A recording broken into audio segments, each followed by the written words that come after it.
The human's ship fell from the sky like a dying bird. Smoke trailed behind it as it crashed into the red hills of Zalari 5, a quiet alien moon far from any war zone. The local people, tall, blue-skinned, with glowing eyes, watched from a distance. But one small figure ran toward the wreck, not away from it. Her name was Leary. She was only 14 cycles old, still a child by her people's standards. But her mind was sharp. Her heart beat fast with curiosity and something she didn't yet understand. She had never seen a human before. Leary climbed over hot metal and broken parts of the ship. It smelled like fire and blood. She heard a groan, a sound that wasn't from any animal she knew. She followed it and found him tall, injured, lying against a broken wall of the ship. His leg was bleeding, his face was pale, but his eyes opened. When he saw her, he tried to speak. "Who are you?" Leary didn't answer at first, she just stared. He looked strange. His skin was tan, not blue. His hair was short and dark. His eyes were tired but kind. "I'm Leary," she said quietly. "You fell from the sky." He gave a weak smile. "Yeah, I noticed." She helped him sit up.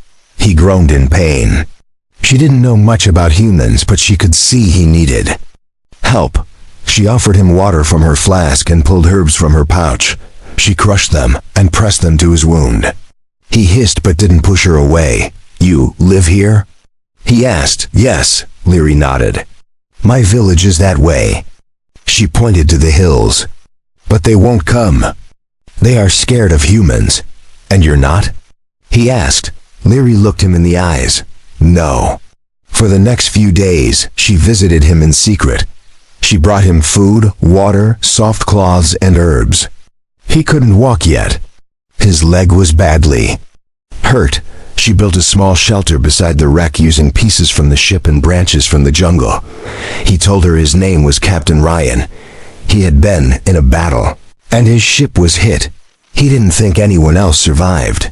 He was alone, but Leary stayed with him. At night, she would ask him questions. "Do humans eat their mates?" Ryan laughed. "What? No.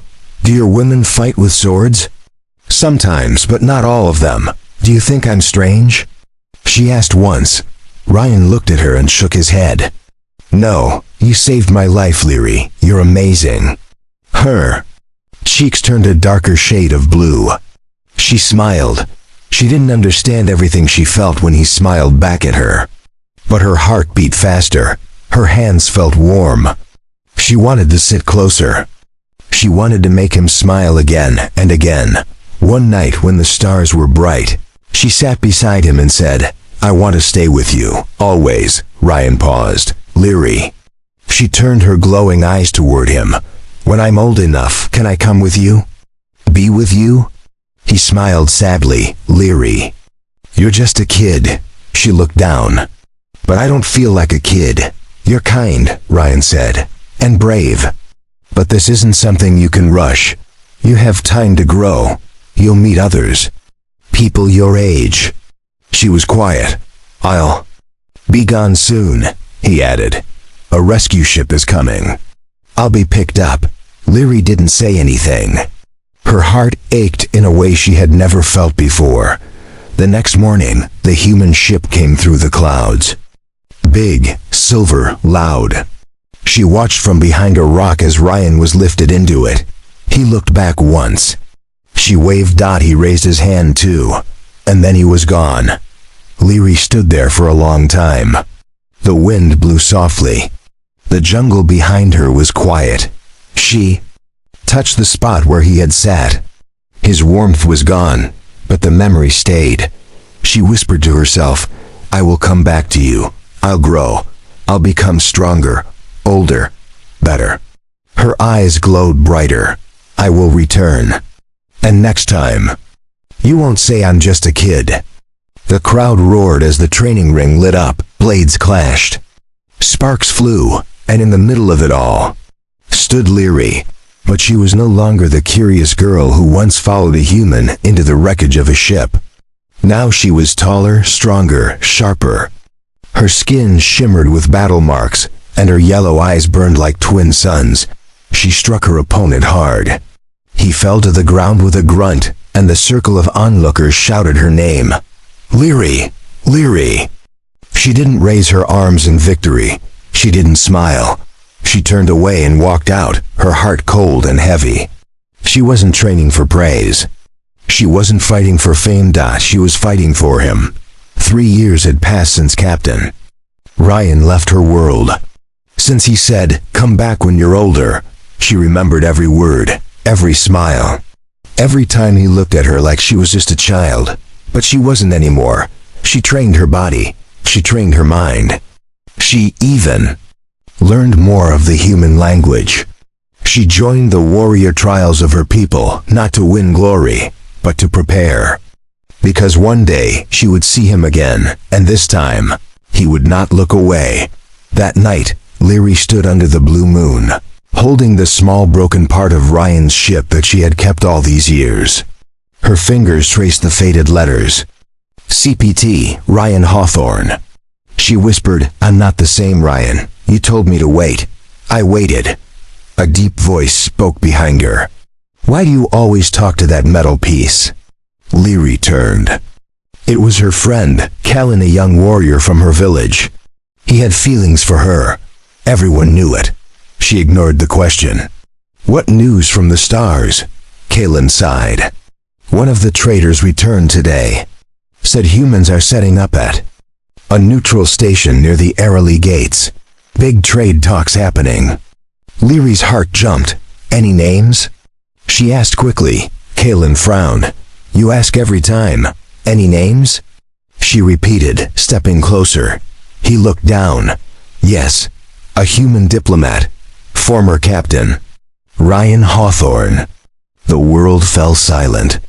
For Lyri, her breath caught. Her heart raced. This was it. She didn't sleep that night.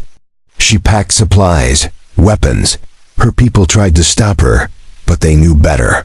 Lyri was stubborn, and no one could fight like her. The next morning, her ship left the moon and vanished into the stars. The Arali Gate station was like a floating city. Lights blinked on every level. Ships came and went. Different alien species filled the halls. Some stared at Lyri as she walked by, tall, confident, wearing her warrior armor, but she didn't care. She had one goal. She searched for hours, checked logs, questioned staff. Then she saw him.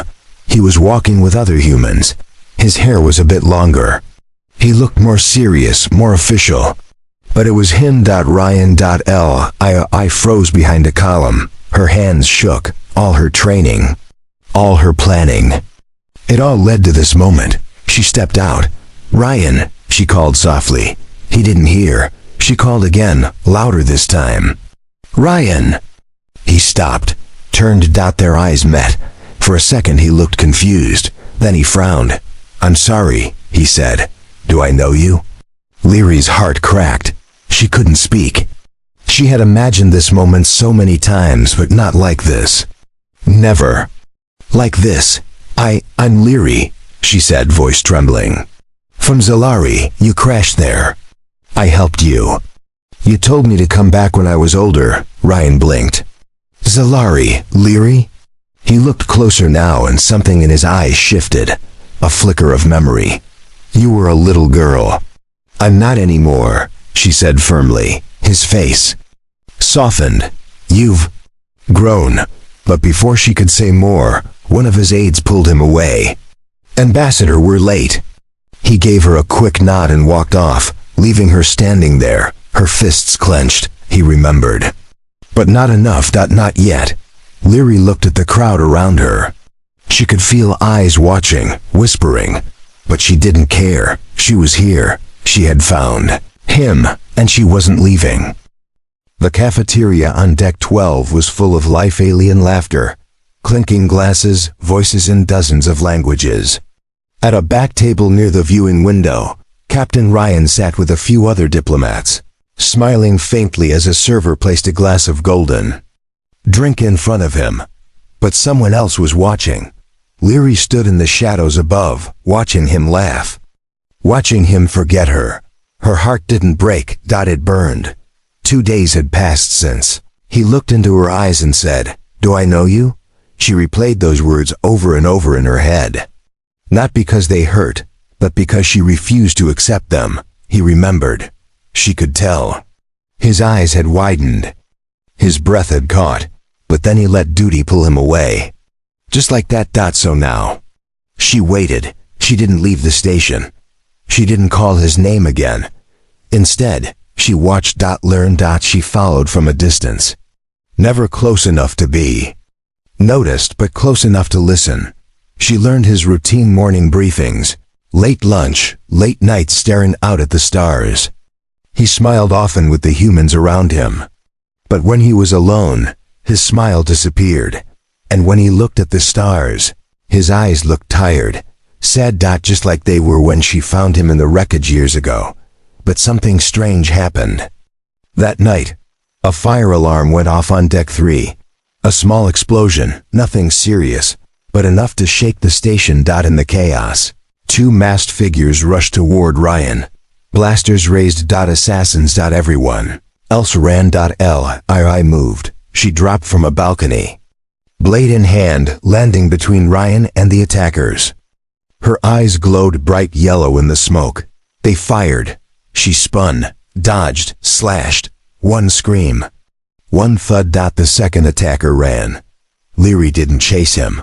She turned to Ryan. He stared at her, stunned. She said nothing. Just looked at him the way she had years ago, when he was broken and bleeding, and she had crushed leaves for his wound. Lie, R.I.? He whispered. She nodded. Ryan stepped closer. "You saved me." Again, Leary's voice was calm.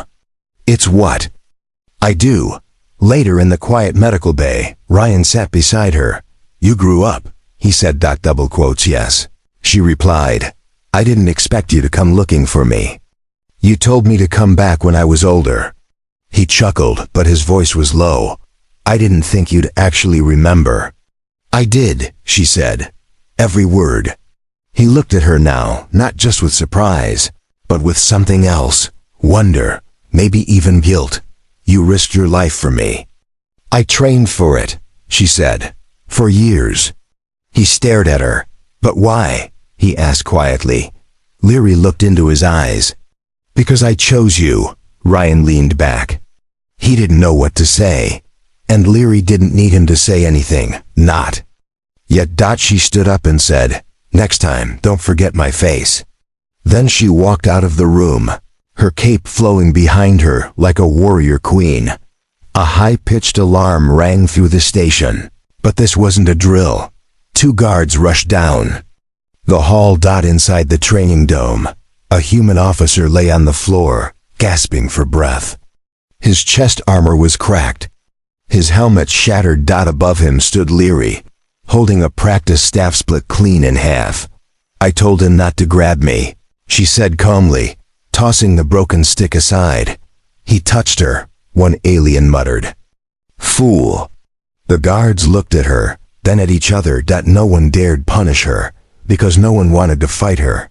That night, Ryan sat alone in the diplomatic garden, his favorite quiet spot.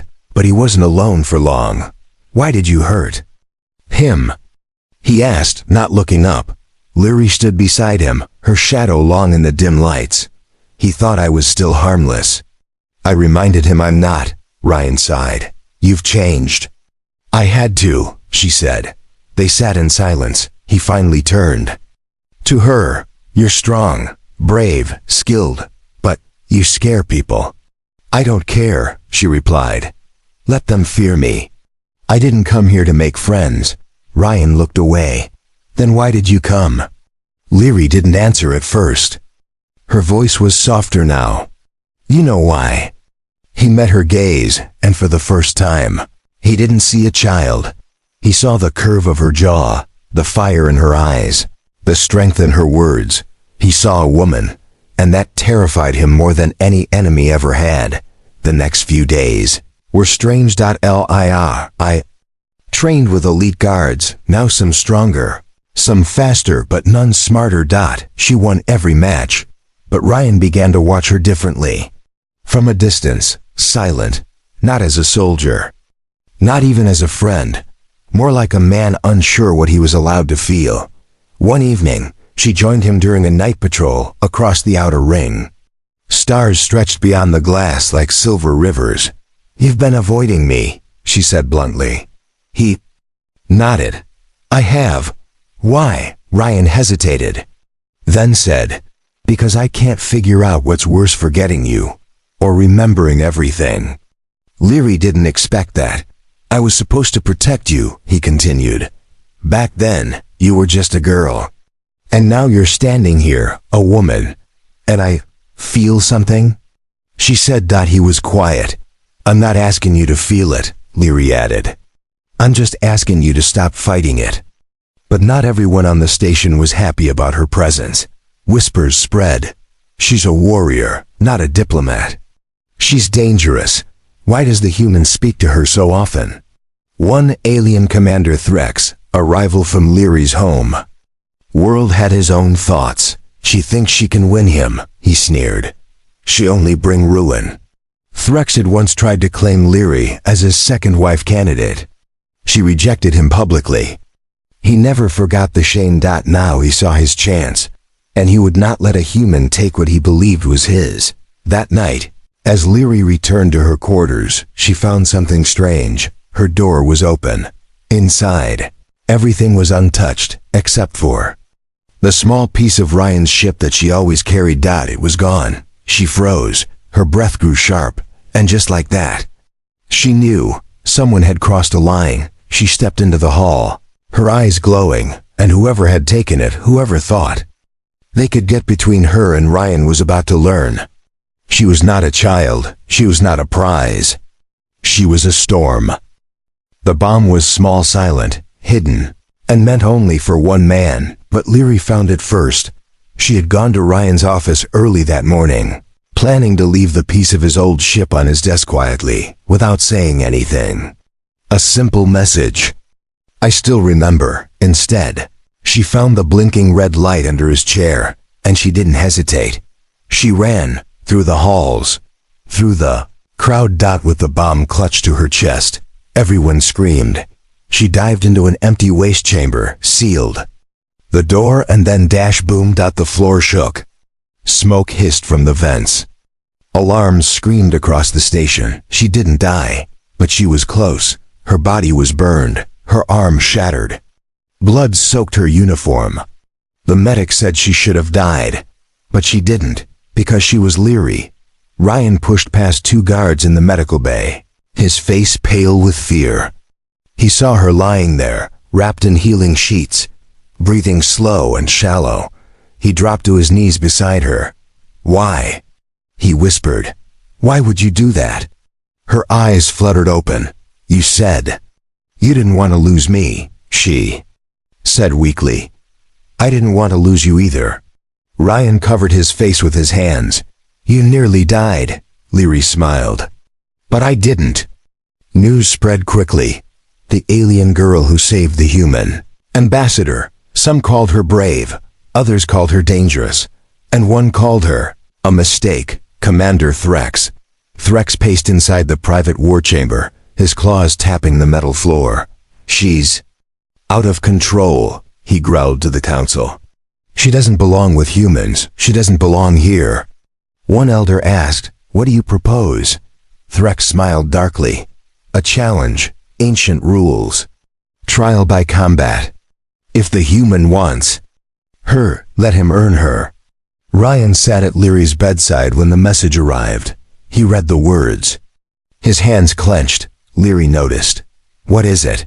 she asked. Ryan looked at her. "They want me to fight," she frowned. "Why?" He stood. "Because I care about you." She tried to sit up. "Then let me fight." He shook his head. "You're still healing." Leary's voice rose. "Then don't go. They want to humiliate you, maybe," he said. "But I won't let them humiliate you."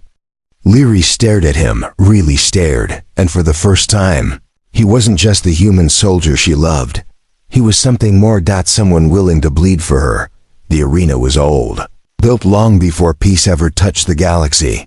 Now it would see blood again. Ryan stepped into the circle. No guns, no armor. Just tradition. Across from him stood Threx, taller, stronger, armored in ceremonial boneplate. The crowd was silent. Then the horn blew. Threx struck first. Ryan ducked. The alien moved like lightning. But Ryan moved with purpose. This wasn't just a fight for pride. It was a fight for her. From the medical wing, Leary watched the broadcast. Her hands trembled. Her healing wounds ached. But she never looked away. Ryan took blow after blow. He bled from his mouth. His ribs cracked, but he didn't fall. He remembered the fire in Leary's eyes, the way she had thrown herself onto a bomb just to save him. He pushed forward. Dodged. Struck. And finally Threx hit the ground. Moving. Defeated. The crowd roared. But Ryan didn't raise his fist. He just looked into the camera and said one word. Leary. In the recovery room, she cried, not because he won, but because he chose her. The moment Ryan stepped out of the arena, blood still dripping from his mouth, they handed him a scroll. It was wrapped in dark red silk, sealed with a claw mark. He unrolled it, and the words made his heart freeze. You have won her honor. Now you must survive her world. He looked up at the elders. This wasn't the final test. He asked. They shook their heads. You beat a jealous rival, the High Elder said. But to claim a warrior like her, you must pass the rite of binding. Ryan frowned. What does that mean? The elder simply said, the jungle will know if your love is real. Leary, still recovering in the medbay, was shocked when Ryan told her, they're sending you into the wild rings? She asked, voice sharp. Yeah, Ryan nodded. Alone, she pushed herself upright. No one survives that place. Even trained warriors get lost. Ryan sat beside her bed. Then I'll just have to find my way out. She looked at him, this time with fear. You don't have to do this. He smiled, tired but sure. Yes, I do. Not for them. For you. 3 nights later, Ryan stood at the edge of the jungle ring, a dense alien forest pulsing with light and sound. A single drone recorded his every step. He carried no weapons. No food, only one task. Find the center, survive, return, and then only then. He asked to stand beside Leary as her equal. The jungle was alive, not just with animals. But with memories. Strange. Flowers released gas that made him see things. Leary's face. Smiling, crying, bleeding. Reaching for him, he stumbled. Fell. Got back up. He followed the markings Leary once showed him, secret paths of her people. Signs only she had taught him to read. He heard whispers in the trees. Mocking voices, his own doubts. You're too weak. She'll forget you. She deserves better. But one voice rose above the rest. Leary's. You can do this. Meanwhile, back on the station, Leary argued with the elders. This trial is ancient, she said. It's not fair. The High Elder replied, love is not about fairness. It's about proof. Leary clenched her fists. He already proved himself. No, the elder said calmly. He proved he could fight, but can he live for you? Can he suffer for you without losing himself? Day turned into night in the jungle. Ryan was hungry, tired, cut, and bruised. He fell into a pool of glowing water and thought of giving up, but then he saw a in the moonlight. A broken piece of an old ship, not his, hers. A fragment from Leary's crashed scout pod long before she ever met him. He picked it up, held it close, and whispered, she was here once. She survived. So will I. Hours later, he reached the center. A tree unlike any other, tall, golden, humming with energy. He touched it. The jungle grew quiet, and the drone hovering nearby sent out a single word to the station. Worthy. Back on the station, Leary stood by the arrival gate, eyes locked on the ramp. When Ryan stepped out, filthy and limping, but alive, she didn't run to him. She walked slowly until she stood face to face with him and said, voice soft, you came back. He smiled. I said I would. It was raining fire on her homeworld. Not real fire, meteor dust and burning ash drifting down like red snow. It happened once every 7 years. To her people, it meant rebirth. But to Leary, it meant something else. Tonight was the final night of the binding moon, the one where two souls either joined or walked away forever. Ryan stood beneath the sacred crystal arch, cleaned, healed, dressed in ceremonial black. He had survived the jungle. He had fought the rival. He had walked through blood, pain, and silence for her. Now, he waited. And across the glowing platform, she appeared. Liri. Wearing white armor made from the scales of the beasts her ancestors once hunted. Her long hair braided in silver cords. Her eyes glowing like twin stars. But this time, she was not walking toward him as a soldier, not even as a warrior. She walked toward him as a woman. Are you ready? She asked. Ryan nodded. Are you? No, she said softly. But I'm here. They stood face to face, heart to heart, with nothing between them now. No war, no trials, no wounds, just truth. Leary looked into his eyes. You told me once I was just a kid. He nodded, ashamed. I remember. She took a step closer. What do you see now? He didn't answer right away. His voice trembled slightly when he said, I see someone stronger than I'll ever be. She stepped even closer, almost touching him now. Say it. Ryan looked into her eyes, took a deep breath, and said, You're not a girl anymore. Leary smiled, then slapped his chest, not hard, just enough to surprise him. Good, she said.